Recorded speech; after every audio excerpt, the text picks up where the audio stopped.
जिंदाबाद जिंदाबाद जिंदाबाद जिंदाबाद जिंदाबाद जिंदाबाद जिंदाबाद जिंदाबाद जिंदाबाद जिंदाबाद जिंदाबाद जिंदाबाद जिंदाबाद हुआ होता तो आज आप सभी लोग जैसे हम लोगों ने 76 रुपए दे करके बीए में प्रवेश लिया था, आज आप सभी लोगों को 3900 रुपए फीस दे करके इस कैंपस में नहीं आना पड़ता। इसी तरीके से बीएससी बीकॉम और तमाम जितने प्रोफेशनल कोर्सेज हैं सबकी फीसें बढ़ाई गई। लेकिन ये जो आम छात्र हैं, मैं इनके लिए भी कहना चाहूंगा, अभी मुझे वोट मांगने की जरूरत नहीं है क्योंकि मेरा छात्र संघ ही नहीं है। जो आम छात्र हैं इनकी भी जमीन मर चुकी है, इनके ऊपर इनका गला दबाया जाता है और ये कहते हैं कि इलाहाबाद विश्वविद्यालय प्रशासन आओ और मेरी गला दबा दो, मेरी हत्या कर दो, मैं जिम्मेदार नहीं हूंगा अपनी मौत का। मैं पूछता हूं कि आप सभी लोग अगर शहीद लाल पदमधर को मानते हैं, भगत सिंह को मानते हैं, चंद्रशेखर आजाद को मानते हैं, अगर इतिहास को जानते हैं, इतिहास में संघर्षों को देखा है, तो आज सभी लोग भी जिंदा कौमें हैं, आज सभी लोग क्यों नहीं संघर्ष करते? यहाँ पे पढ़ने वाले हैं। जब आया था कोविड पीरियड में यहाँ मेरा एडमिशन हुआ तो मैं भी पढ़ने ही आया था, आप ही की तरह एक आम छात्र बन के पीछे बैग टांगे हुए इस विश्वविद्यालय परिसर में कदम रखा। लेकिन ये विश्वविद्यालय प्रशासन ने मजबूर कर दिया हम लोगों को लड़ने के लिए। कोविड पीरियड खत्म हो गया, बीएचयू, डीयू, जेएनयू हर एक जगह ऑफलाइन क्लासेस शुरू हो गई, पुस्तकालय खुल गई, लेकिन इलाहाबाद विश्वविद्यालय प्रशासन को उस समय कोरोना दिख रहा था। हम लोगों ने अनिश्चितकालीन धरना प्रदर्शन किया, आमरण अनशन तक हम लोगों ने रखा। इसके बाद क्लासेज ऑफलाइन हुई और जब क्लासेज ऑफलाइन हुई तो जो मेरे साथ, मैं इस समय 3rd ईयर में हूँ, जो मेरे साथ मेरे 3rd ईयर सभी भाई हैं, सभी लोग पढ़ रहे हैं। मैं अकेले क्लास लेने नहीं जाता हूँ। आप लोगों ने देखा होगा कि अभी मैं रफ लेके जा रहा था क्लास करने, लेकिन ये मेरी नैतिक जिम्मेदारी बनती है। अगर किसी व्यक्ति के साथ अन्याय हुआ है, किसी व्यक्ति नहीं, इलाहाबाद विश्वविद्यालय में पढ़ने वाले 36,000 छात्राओं के साथ अन्याय हुआ है। क्यों अन्याय हुआ है? ये 400% फीस वृद्धि अगर बढ़ गई, हो गई, जो कि हो भी चुका है, और इस फीस वृद्धि का आप सभी लोगों को मैं बताना चाहता हूं कि हम सभी लोगों ने जितना हो सका था, जितने छात्र नेता थे, छात्र संघ के पदाधिकारी थे, हम सभी लोगों ने जितना हो सका उतना लड़ा। लेकिन मुझे खेद है कि हम लोगों ने उस फीस वृद्धि को वापस नहीं करा पाया। और उस फीस वृद्धि को क्यों नहीं वापस करा पाया, इसका भी मैं आप लोगों को एग्जाम्पल देता हूँ। क्योंकि हम सभी की लड़ाई में, हम सभी के आंदोलन में कोई आम छात्र भागीदार नहीं होता था। वो कहते थे नेता टाइप के लोग हैं, इनके साथ कौन लड़ने जाएगा। मैं आप सभी लोगों से पूछना चाहता हूं, मैं मानता हूं 3900 रुपए कुछ नहीं, लेकिन अगर आप सभी लोग ये बताइए, अगर आम किसान मजदूर के बेटे अगर इलाहाबाद विश्वविद्यालय में पढ़ने आ रहे हैं, आप बताइए जेएनयू की फीस कितनी है? तकरीबन पीजी की फीस 550 है और यूजी की ऐसे 250 है। और हॉस्टल की फीस कितनी है पता है आप लोगों को? 700 रुपए है। यहाँ की हॉस्टल की फीस कितना है पता है? 45,000 हो गई। अभी तक 18,000 लग रहा है। आप बताइए, इलाहाबाद विश्वविद्यालय अपने आप को कहता है कि मैं केंद्रीय विश्वविद्यालय हूँ। अगर केंद्रीय विश्वविद्यालय में इस तरीके से चीजें हो रही हैं, अन्याय हो रहा है छात्रों के साथ, तो क्या बनता है? ये हमारा अधिकार है। और हम तो शहीद लाल पदमधर को मानने वाले लोग हैं, कौम हैं। शहीद लाल पदमधर जी के बारे में जानते हैं आप सभी लोग? जब 1942 में भारत छोड़ो आंदोलन हुआ था, तब पूर्ण भारत में क्रांति की ज्वाला भड़की थी। तो इसी ज्वाला को भड़काने के लिए छात्र संघ जो भवन है, वहां देखेंगे शहीद लाल पदमधर जी की मूर्ति लगी हुई है। वही शहीद लाल पदमधर जी ने इस इलाहाबाद विश्वविद्यालय के अंदर से छात्र छात्राओं की एक ऐसी कौम की ज्वाला भड़काई थी जो पूरे विश्व में एक विख्यात। और यही से आंदोलन की मुखरता से होते हुए ये जो आगे कौन सा चौराहा है? कचहरी तक ले जा करके एक अंग्रेजों के खिलाफ छात्र संघ और छात्र संघ के नेताओं और छात्र छात्राओं की तरफ से आजादी में महत्वपूर्ण भूमिका निभाई। वो शहीद लाल पदमधर थे और अपने सीने पे गोलियां खाई, मरते वक्त तक संघर्ष करते हुए मर गए। लेकिन आज भी हम सभी लोग उनको आदर से बोलते हैं, परम आदरणीय शहीद लाल पदमधर अमर रहे। क्यों अमर रहे एक नारा लगाते हैं? यहाँ पे आने वाले तो तमाम चंद चाटुकार लोग आए और चले गए, लेकिन आज उनको कोई जानने वाला लोग नहीं है। मर गए होंगे तो उनको पानी भी पूछने वाला कोई नहीं रहा। आज आप लोग देख रहे हैं इलाहाबाद विश्वविद्यालय की कुलपति मैम जो अपने आप को तानाशाह करती है, नियुक्तियों में किस तरीके से भ्रष्टाचार की। जो लोग नियुक्ति के लिए जो लोग योग्य थे उनको न बना करके, जो लोग चंद पैसे और जो उनकी चटकारिता करके बने उनको प्रोफेसर बना दिया गया, उनको हॉस्टल का वार्डन बना दिया गया, सुपरिटेंडेंट बना दिया गया। और इसलिए बना दिया गया कि ऐसे लोगों को विश्वविद्यालय में न पढ़ने दिया जाए, छात्रावासों में न रहने दिया जाए, जो इनके खिलाफ आवाज उठाते हैं, जो इनके खिलाफ लड़ते हैं। मैं आप सभी लोगों को बता देना चाहता हूं, आज हम लोग लड़ने वाले हैं। हमें लगता है, मुझे दुख हो रहा है इस बात को कहने में कि हमें लगता है अंतिम पीढ़ी है लड़ने में। विश्वविद्यालय प्रशासन के खिलाफ अगर अब लड़ने वाले लोगों में से अंतिम पीढ़ी हो चुकी, क्योंकि जो सेकेंड ईयर और फर्स्ट ईयर के हमारे भाई आ रहे हैं वो लोग बैग टांग के आप लोग क्लासेस तो कर ले रहे हैं। मैं नहीं कह रहा हूँ कि आप सभी लोग पढ़िए मत, आप सभी लोग पढ़िए भी और लड़िए भी।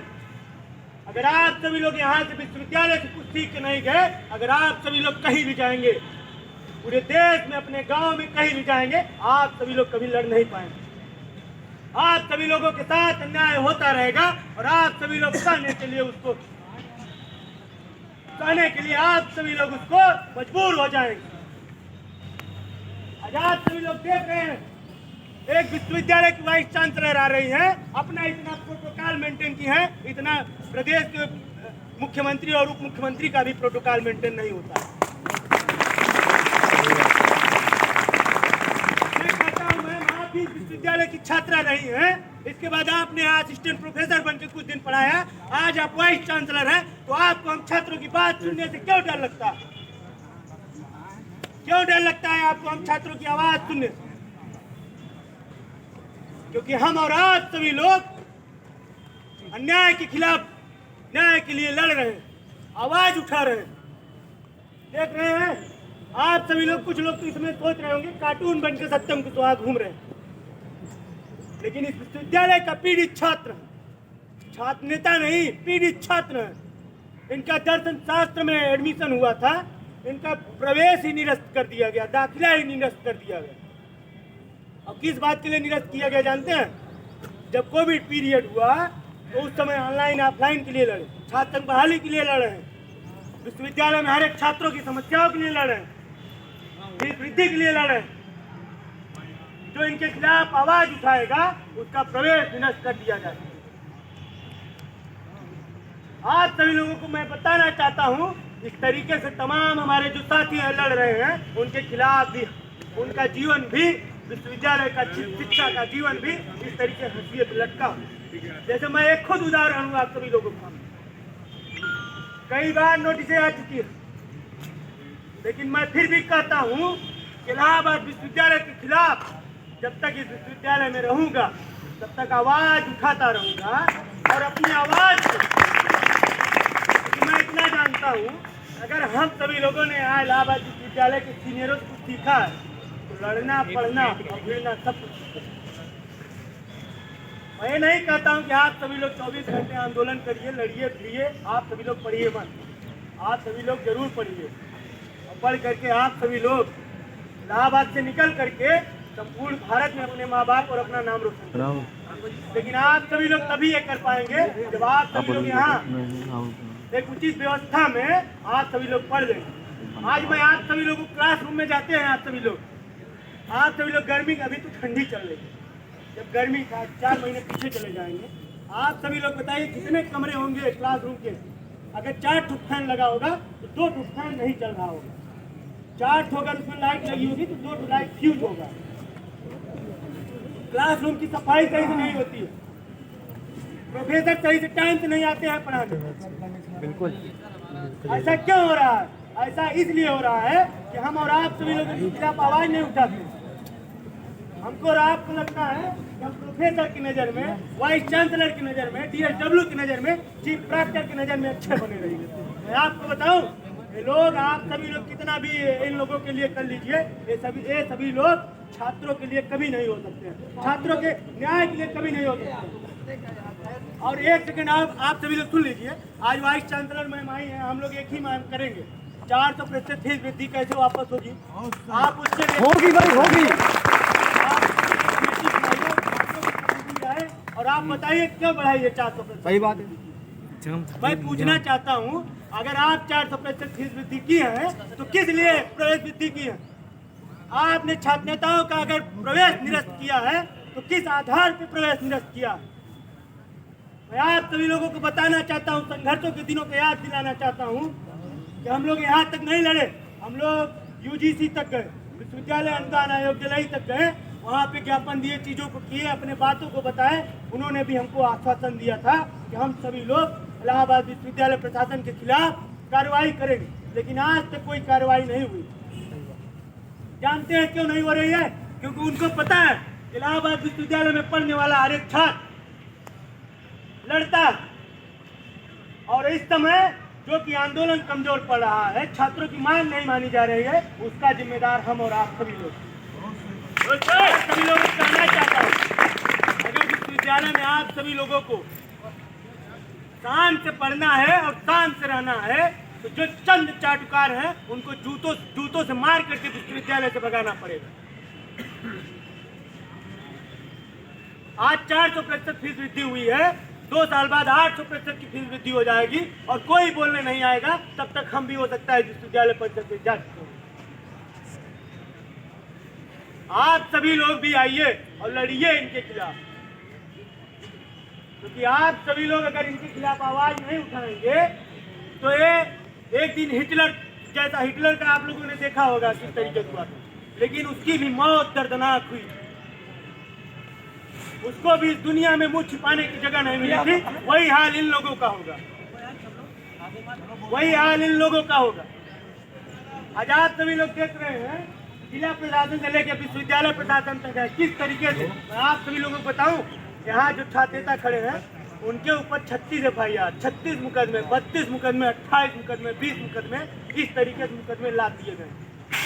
किसी का रेप करके नहीं आए हैं, हत्या करके नहीं आए हैं, किसी को जान से नहीं मारे। और किस लिए हुआ है? सब विश्वविद्यालय के खिलाफ लड़े और छात्रों के लिए लड़े। और जब इनके लिए कोई व्यक्तिगत सवाल होता है, व्यक्तिगत मुद्दा होता है, जब इनका प्रवेश निरस्त किया जाता है तो किस बात का है कि छात्र नहीं आते।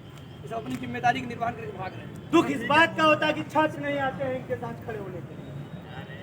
इधर ही हम जीत मौर्य को बोलने के लिए आमंत्रित करूं कि चलते हुए घर को देखने वाले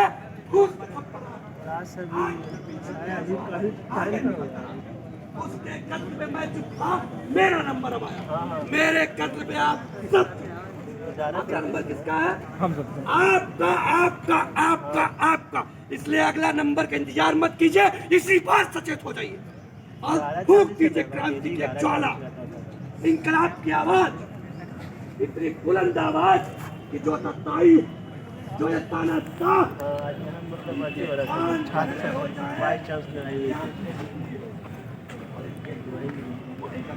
पे बैठा हुआ है। बोलिए इनके खिलाफ मुखरता। बस एक लाइन से अपनी बात को समाप्त करूंगा कि जिस दौर से चाहो उस दौर से बोले। अगर तुम पहले हो तो और बोले।